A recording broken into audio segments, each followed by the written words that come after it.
नमस्कार दोस्तों, स्वागत है आपका जूनियर एकेडमी ऑनलाइन क्लासेस में। आज हम फिर कक्षा 10वीं के विज्ञान में कालखंड 6 है हमारा। बहुत ही अच्छा प्रश्न लेके आए हैं जो है हमारा उपचयन और अपचयन को समझाइए। ये प्रश्न भी हमारा बहुत इम्पोर्टेंट है और लगभग ये भी कई वर्ष कक्षा 10वीं बोर्ड की परीक्षा में देखा गया है। हमारे सामने आता है उपचयन और अपचयन को समझाइए। चलिए अब हम इसको समझने की कोशिश करते हैं, क्या होता है हमारा उपचयन और अपचयन। तो सबसे पहले मैं बात करूं उपचयन।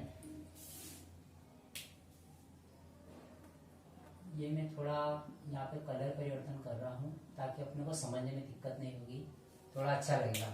आप अच्छे से समझ पाएंगे क्या होता है उपचयन और क्या होता है अपचयन।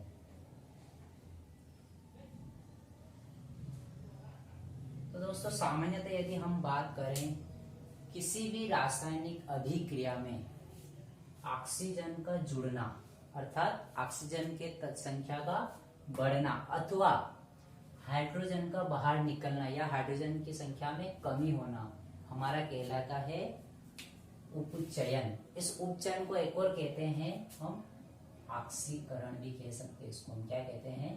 ऑक्सीकरण। तो दोस्तों, यदि ऑक्सीकरण शब्द आ जाए तो आप कंफ्यूज ना हो, इसलिए मैं बता देता हूँ कि ऑक्सीकरण और उपचयन एक ही शब्द है, ठीक है। और अपचयन एक अपने आप में है ही सही, ठीक है। तो देखिए क्या कहा मैंने, ऑक्सीजन, ठीक है। ऑक्सीजन का बढ़ना, क्या होना? ऑक्सीजन का बढ़ना यानी ऊपर जाना, और किसका कम होना? हाइड्रोजन का कम होना। इसको हम कहेंगे अपचयन या ऑक्सीकरण, सॉरी उपचयन या ऑक्सीकरण। ठीक इसी प्रकार अपचयन इसका विपरीत होता है। अपचयन में क्या होता है? हाइड्रोजन जो होता है वो बढ़ता है। कौन बढ़ता है? हाइड्रोजन। हाइड्रोजन का बढ़ना, और इधर ऑक्सीजन बढ़ रहा था तो इधर ऑक्सीजन क्या होगा? कम होगा। क्या होगा? कम होगा। तो हाइड्रोजन का बढ़ना और ऑक्सीजन का कम होना हमारा क्या कहलाता है? अपचयन। क्या कहलाता है? अपचयन।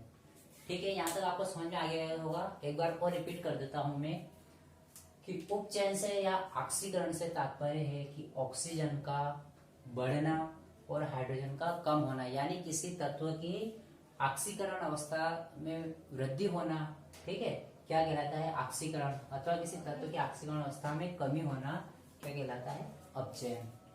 अब देखो दोस्तों, हम बात करते हैं, अब इसमें थोड़ा अपन नीचे चलते हैं, किसी अभिक्रिया पर आते हैं। जैसे आपके किताब में आप देखोगे तो इसमें बहुत ही अच्छी अभिक्रिया दे रखी है, कॉपर ऑक्साइड, है ना। इसमें थोड़ा सा पेन का परिवर्तन कर लेता हूं मैं। इसमें बहुत ही अच्छा उदाहरण दे रखा है, कॉपर प्लस ऑक्सीजन, ठीक है। इसकी क्रिया होती है यानी इसका तापन होता है तो बनता है कॉपर ऑक्साइड। अब जब हम देखते हैं, हम पहले पढ़ चुके हैं दोस्तों कि जब कॉपर ऑक्सीजन से क्रिया करता है तो कौन से कलर का हो जाता है? काले कलर की परत बन जाती है कॉपर ऑक्साइड। अब देखिए इस अभिक्रिया में हम समझने की कोशिश करते हैं अपचयन और उपचयन दोनों को। तो देखिए सबसे पहले हम देखते हैं यहाँ पे कॉपर क्या है? अकेला है, लेकिन यहाँ पे कॉपर के साथ किसकी संख्या बढ़ गई? ऑक्सीजन की संख्या बढ़ गई है, यानी क्या हो गया? यहाँ पे ऑक्सीकरण जुड़ गई। तो देखो ऊपर देखते हैं हम ऑक्सीजन का बढ़ना, ये देखो ऑक्सीजन बढ़ गई, अर्थात यहाँ पे क्या हो रहा है? कॉपर का उपचयन। क्या हो रहा है? कॉपर का उपचयन, या फिर अपन कह सकते हैं कॉपर का क्या हो रहा है? ऑक्सीकरण। क्या हो रहा है? ऑक्सीकरण। ठीक है दोस्तों, ये बहुत ही अच्छा उदाहरण था हमारा। इसी प्रकार हम इसी अभिक्रिया को लेके अपचयन पे आते हैं। तो हम देखते हैं कि जो कॉपर ऑक्साइड है, इसी कॉपर ऑक्साइड पर यदि हम हाइड्रोजन गैस प्रवाहित करें, क्या करें? हाइड्रोजन गैस प्रवाहित करें तो क्या होता है? इसका तापन होता है। क्या होता है? इसका तापन होता है, और यहाँ पे क्या रह जाता है? कॉपर, और इधर बन जाता है जल। तो देखिए ये वापस से पुनः भूरे रंग का कॉपर में प्राप्त हो जाता है। तो यहाँ पे देखो क्या हुआ कॉपर का? देखिए यहाँ पे कॉपर के पास ऑक्सीजन था, लेकिन यहाँ पे ऑक्सीजन निकल गई है, कमी हो गई ऑक्सीजन में। तो हम देखते हैं यहाँ पे, देखिए ऊपर ऑक्सीजन में कमी होना तो क्या कहलाएगा, अपचयन। तो इस प्रकार से रासायनिक अभिक्रिया में उपचयन एवं अपचयन की अभिक्रियाएं संचालित होती है।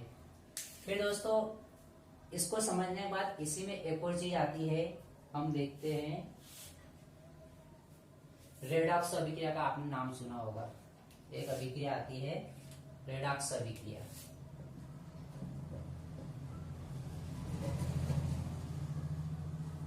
रेडॉक्स अभिक्रिया या फिर इसी को हम कहते हैं ऑक्सीकरण अपचयन अभिक्रिया। क्या कहते हैं इसी को, ऑक्सीकरण अपचयन या उपचयन अपचयन अभिक्रिया भी इसको हम कह सकते हैं। तो देखिए दोस्तों, इसको इसी उदाहरण से हम समझ लेते हैं कि यहाँ पे हम देख रहे हैं कि कॉपर के साथ क्या हुआ, निकल गया। लेकिन देखिए ये यहाँ पे हाइड्रोजन था, हाइड्रोजन के साथ क्या हुआ, ऑक्सीजन जुड़ गई। तो देखिए हमने फिर वही बात आ गई, ऑक्सीजन का बढ़ना, हाइड्रोजन के साथ ऑक्सीजन बढ़ गई तो क्या हुआ, ऑक्सीजन बढ़ गई, यानी इसका उपचयन हो गया। क्या हो गया, उपचयन। तो इस प्रकार से हम कह सकते हैं कि किसी एक अभिक्रिया में ऑक्सीजन का जुड़ना, ठीक है, किसी अभिक्रिया में किसी तत्व के साथ ऑक्सीजन का जुड़ना तो उसका क्या होता है, उपचयन। और हाइड्रोजन का जुड़ना या फिर हाइड्रोजन में वृद्धि होना या ऑक्सीजन में कमी होना, ये क्या कहलाता है, अपचयन। तो हम यही से समझ सकते हैं ऑक्सीजन में वृद्धि होना, हाइड्रोजन में कमी होना क्या कहलाएगा, उपचयन। हाइड्रोजन में वृद्धि होना, ऑक्सीजन में कमी होना क्या कहलाएगा, अपचयन।